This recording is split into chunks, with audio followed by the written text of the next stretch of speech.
अस्सलाम वालेकुम नाज़रीन, मैं ज़ैनुल आबिदीन हूँ। नाज़रीन, इमरान खान साहब की सेहत के हवाले से बहुत ज़्यादा तशवीशनाक ख़बरें आ रही हैं और लगातार उनकी सूरत बिगड़ती हुई नज़र आ रही है।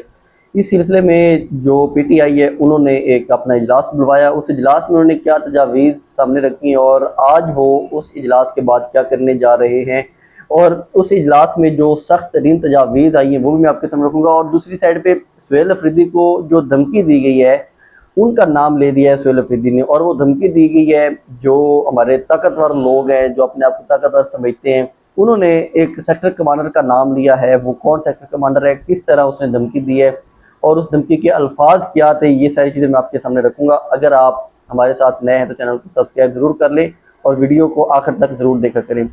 अच्छा, मैं सबसे पहले आपको बताऊं कि जो इमरान खान साहब की सेहत के हवाले से कल तो काफ़ी ज़्यादा इसके ऊपर बात हुई, सुहेल अफरीदी को लेकर काफ़ी ज़्यादा तनकीद हुई कि वो जो 27 सितंबर को एक लॉन्ग मार्च की कॉल देने के इंतज़ार में बैठे हैं कि हम 27 सितंबर को निकलेंगे बाहर जाके, तो उनके ऊपर काफ़ी ज़्यादा तनकीद हुई कि इमरान खान साहब की जो सेहत है वो लगातार बिगड़ती जा रही है। उनका BP शूट हो चुका है, उनको हॉस्पिटल में लेके आते हैं, वहाँ पे हॉस्पिटल में उनका चेकअप करवाया जाता है, लेकिन ये जो PTI की लीडरशिप है वो बिल्कुल चुप करके बैठी है। इससे पहले एक दफ़ा ये होता है कि जब PTI की लीडरशिप, जब इमरान खान साहब की आंख का मसला आया था तो उसके ऊपर भी लीडरशिप ने एहतजाज करने की कॉल दी थी, लेकिन उस वक्त जो अल्लामा राजा नासिर अब्बास और महमूद खान अचकज़ई थे, इन लोगों ने रोक दिया था कि आप लोग अभी एहतजाज ना करें, ये इमरान खान साहब को शिफ्ट कर देंगे। उस वाक़े को 10 माह हो चुके हैं, इन्होंने इमरान खान साहब का कोई इलाज नहीं करवाया, किसी इमरान खान साहब के डॉक्टर को नहीं मिलवाया, किसी फैमिली मेम्बर को नहीं मिलवाया। अब इसके ऊपर जब पूरी हर तरफ से बात होती है, लीडरशिप के ऊपर तनकीद होती है, तो लीडरशिप एक इजलास बुलवा लेती है। अब उस इजलास में ये फैसला किया गया है कि आज के दिन पहले तो वो पहुंचेंगे इस्लामाबाद हाई कोर्ट के बाद। इस्लामाबाद हाई कोर्ट, वहाँ पे तमाम पार्लियामेंटेरियंस जो हैं, MNAs हैं, सेनेटर्स हैं, वो वहाँ पे पहुंचेंगे और अपने एक प्रोटेस्ट रिकॉर्ड करवाएंगे और अदालत के ऊपर जोर डालेंगे कि आप लोग हमारे खान साहब को किसी अच्छे हॉस्पिटल में शिफ्ट करवाएं या फिर उनका मुलाकात करवाएं, हमें पता चल सके कि उनकी सेहत क्या है। क्योंकि जस्टिस खादिम सुमरो के पास इसका एक केस भी है और पिछले दिनों तो अडियाला जेल का जो सुप्रिटेंडेंट है वो तो कह रहा था कि इमरान खान साहब बिल्कुल वहाँ पे अशाश बशाश है, उनको मुर्गी मिल रही है, फलां मिल रहा है, ये मिल रहा है, लेकिन उनकी सेहत के हवाले से वो जो सुप्रिटेंडेंट अडियाला जेल है उसने भी कोई खातिर खा मुतमिन जो कर सके वो जवाब नहीं दिया था। अब दूसरी साइड पे ये होता है कि आज उन्होंने ये करना है और कल का उन्होंने कहा है कि मंगल वाले दिन हम लोगों ने अडियाला जेल के बाहर एहतजाज करना है। अब अडियाला जेल के बाहर एहतजाज मंगल को फैमिली डे होता है, कोई पॉलिटिकल डे नहीं होता। इनकी ये कोशिश है। अच्छा, सुहेल अफरीदी साहब से कल ये भी बात हो रही थी कि अगर आप ये जो लॉन्ग मार्च है, ये लॉन्ग मार्च लेके आते हैं तो उसको ख़त्म करने के क्या तरीक़ाकार होंगे। तो उन्होंने कहा कि हमारा जो क्रेडिबल सोर्स होगा, जिसको वो अलीमा खान को क्रेडिबल सोर्स कहते हैं, फैमिलीज राय होंगे, उसके बाद हम ये, अगर उनकी मुलाकात करवाई जाती है इमरान खान साहब से, उसके बाद हम ये एहतजाज कॉल ऑफ करेंगे, अदरवाइज हम एहतजाज कॉल ऑफ नहीं करेंगे। मतलब ये है कि अब जो ये पूरी लीडरशिप है, इनके ऊपर अवाम को भी पता है और इनको खुद को भी पता है कि अब अवाम हमारे ऊपर एतबार नहीं करती और ना हमें अब वो क्रेडिबल समझती है। वो ये कह रहे हैं कि अब अलीमा खान जो है ये है क्रेडिबल सोर्स या जो उनकी फैमिली है। अच्छा, इसमें भी ये है कि अब जो मंगलवार दिन ये एहतजाज के लिए आ रहे हैं तो ये इसलिए आ रहे हैं कि जो अलीमा खान है या उनकी फैमिली है, इनकी मुलाकात हो, और बर्डन सारा फिर भी फैमिली के ऊपर है कि वही क्रेडिबल सोर्स हैं, इसके अलावा आवाम हमारे ऊपर कोई एतबार नहीं करती। ये इन्होंने अपने साथ कर लिया। ये जितनी भी क़यादत बैठी है, हालांकि इसमें बहुत सीनियर क़यादत है, असद कैसर हैं, आतिफ खान है, गंडापुर तो वैसे फारिग हो चुका हुआ है, इन लोगों के ऊपर भी अब इमरान खान साहब जो इनको खुद को पता है कि हमारे ऊपर अवाम भी एतबार नहीं करेगी और इमरान खान साहब तो वो पहले भी कहते हैं कि ये मेरा पैगाम बैठ ठीक से जो पार्टी है वो पैगाम मेरा बैठ जाके नहीं देती। तो अब ये मंगल वाले दिन आएंगे, अडियाला जेल के बाहर भी एहतजाज करेंगे और इन्होंने जो एक कहा हुआ था कि हमने अपनी एक्टिविटीज़ शुरू करनी है, अवाम को मोबिलाइज करना है, तो वो ये कह रहे हैं कि अब हम आज से अवाम को मोबिलाइज करना शुरू कर देंगे और अवाम के अंदर जाएंगे कि देखिए ये किस तरह हमारे साथ ज्यादती कर रहे हैं। लेकिन एक प्रॉपर तौर पे जो एक होता है ना कि लंबा अमल देना, कुछ ने वहाँ पे ये तजावीज़ भी दी है कि आप बल्कि केपी के ये लोगों ने कहा है कि 14 अगस्त से आगे हम केपी को बंद कर देते हैं। वहाँ पे ये कहा गया कि अगर आप केपी को बंद करेंगे तो ये 14 अगस्त क्योंकि आज़ादी पाकिस्तान का दिन है, तो ये फिर आ जाएगा कि ये पाकिस्तान की आज़ादी के खिलाफ हैं, ये पाकिस्तान को तोड़ना चाहते हैं, फिर ये अपने एक बयानिया बना लेंगे। तो उसके ऊपर उन्होंने कहा कि 14 अगस्त को आप लॉकडाउन की या सुबह बंद करने की तरफ ना जाएं।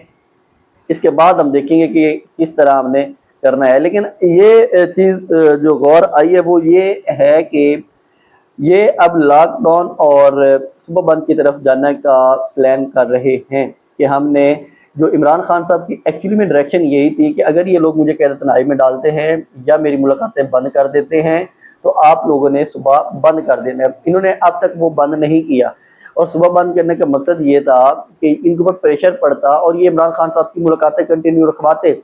अब मुलाकातें कंटिन्यू ना रख के 10 माह हो गए तो इन्होंने कौन सा तीर मार लिया इस हुकूमत ने बैठ के, महंगाई कम कर ली है, पैसा इस मुल्क में आ गया है, ये इस मुल्क में दूध और शहद की नहरें बह गई। हालत तो ये है कि पंजाब के जो भी इदारे हैं वो बंद होते जा रहे हैं। वीडा बंद होगी, डॉल्फिन फोर्स बंद होने जा रही है, नई नई जो इन्होंने बनाई थी सीसीडी बना दी, फलां बना दी, फलां बना दी, नए इदारे बनाए जा रहे हैं, पुराने वाले बंद किए जा रहे हैं। ये इनका एक जो खाने का तरीका है उन्होंने अपना ये बना लिए। कौन सा ये जो ताकतवर लोग हैं, फैसला साज लोग हैं या एस्टेब्लिशमेंट है, इन्होंने 10 महीने से मुलाकातें बंद करवा के कौन सा तीर मार लिया यहाँ पे। तो इस तरह तो नहीं होने वाला। इमरान खान साहब ने इसलिए कहा था कि आपने सुबह बंद कर देना है। सुबह बंद करने की बात मैं आऊँ तो उसमें सुहेल अफरीदी साहब ने कल एक इंकशाफ किया है कुछ सहाफ़ियों से बात करते हुए। शाकिर रवान भी थे वहाँ पे और सैयद ज़ीशान भी थे। तो वहाँ पे उन्होंने कहा है कि मुझे मुलाकात करता है वहाँ पे एक सेक्टर कमांडर। हमने पहले बताया कि इनको धमकी दी गई थी, उस धमकी की आहिस्ता आहिस्ता ये चीज़ें अब सामने खुद भी लेके आ रहे हैं। उस मुलाकात में वो कहते हैं कि मुझे कहा गया कि अगर आपने लॉन्ग मार्च की कॉल दी बहुत जल्द तो हम आपको 5 दिनों के अंदर अंदर नायल करवा देंगे। अब सवाल यहाँ पे ये पैदा होता है कि एक यहाँ पे DGISPR तो कहते हैं कि हमारा कोई लेना देना नहीं है सियासत से और ना हम कोई सियासत कर रहे होते हैं, ना हम यहाँ पे सियासी किरदार अदा करते हैं। फिर एक सेक्टर कमांडर वो यहाँ पे खड़ा होके किस तरह एक सूबे के वज़ीर आला को ये धमकी दे सकता है कि मैं आपको नायल करवा दूंगा। इसके ऊपर सुहेल अफरीदी को चाहिए कि वो एक लेटर लिखें आर्मी चीफ की तरफ, फील्ड मार्शल की तरफ कि देखें आपके इस सेक्टर कमांडर ने मेरे साथ बदतमीजी की है और मुझे कहा है कि भाई मैं आपको नायल करवा दूंगा। ओपन लेटर लिखें, ओपन लेटर लिखें और उनको पहुँचवाएँ। ये वजारत दफा के थ्रू पहुँचवाएँ, उसे नकवी के थ्रू पहुँचवाएँ, वज़ीर आज़म को दें कि ये देखें ये सेक्टर कमांडर क्या कर रहा है आपके नीचे बैठ के। वज़ीर आज़म से हंगामी तौर पे इनको मुलाकात करनी चाहिए थी क्योंकि इनका तो जो प्लान है कि ये तो सेक्टर कमांडर से मिलना है, इनका बनता ही नहीं है वज़ीर आला साहब का।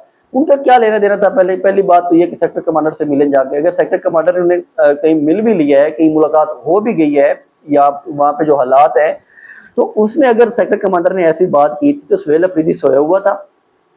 इमरान खान को जनरल बाजवा बैठ के इस तरह बात नहीं कर सकता था। वो उसके सामने बेगी बिली बनना होता था कि देखे जी नहीं जी हम तो आपकी हुकूमत ख़त्म नहीं करवा रहे, हम तो मतलब कि मुनाफिकत का अरूज था, लेकिन वो इतनी जुर्रत नहीं कर सकता था। यहाँ पे सुहेल अफरीदी को एक सेक्टर कमांडर उठ के धमकी दे रहा है और वो एक सिर्फ साफ़ी जो मिले हैं वो ये कह रहे हैं कि एवं फिलबदी उनके मुंह से नाम निकल गया है, बस बाय चांस ही, उनका नाम लेने का कोई इरादा नहीं था लेकिन नाम उनके मुंह से निकल गया। भाई जब आपको दी गई है थ्रेट, अगर आप इस चीज़ को हाईलाइट करते तो एक पता चलता कि यहाँ पे आप लोगों के साथ क्या हो रहा है, अवाम आपके साथ खड़ी होती। अब ये काम आप लगातार किए जा रहे हैं कि बस ये छुपाई जा रहे हैं, छुपाई जा रहे हैं। तो ये छुपाने से आप लोगों के मामलात हल नहीं होंगे बल्कि आप इनके आगे और ब्लैकमेल होते जाएंगे और फंसते जाएंगे अंदर ही अंदर। तो इसलिए इनको चाहिए सुहेल अफरीदी को कि वो इसके ऊपर अपना एहतजाज रिकॉर्ड करवाएं।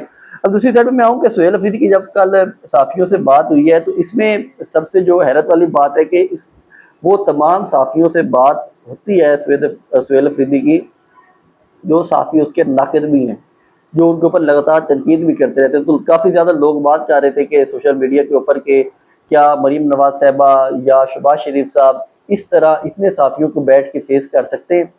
तो देखें फेस करना तो मुश्किल नहीं है, फेस तो वो कर लेंगे, लेकिन उसके बाद जो उनके ऊपर बीतेगी विचारों के ऊपर वो घर जा सकेंगे भी या नहीं जा सकेंगे, सवाल असल ये है। क्योंकि इनको अवाम का सामना करना आता ही नहीं है।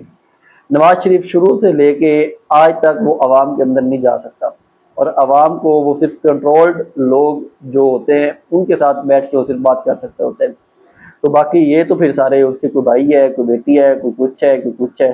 तो ये एक जो सूरत हाल थी, मैंने कहा ये मैं आपके सामने रखूँ। और आज सलमान अकबर राजा की प्रेस कॉन्फ्रेंस भी होने जा रही है, उसकी अपडेट्स मैं आपके साथ नेक्स्ट ब्लॉग में शेयर करूंगा कि वो वहाँ पे क्या करते हैं। इमरान खान साहब के कुछ केसेस भी हैं, तो ये सारी अपडेट्स नेक्स्ट ब्लॉग में शेयर होंगी। मुझे इजाज़त दे, अल्लाह हाफिज़।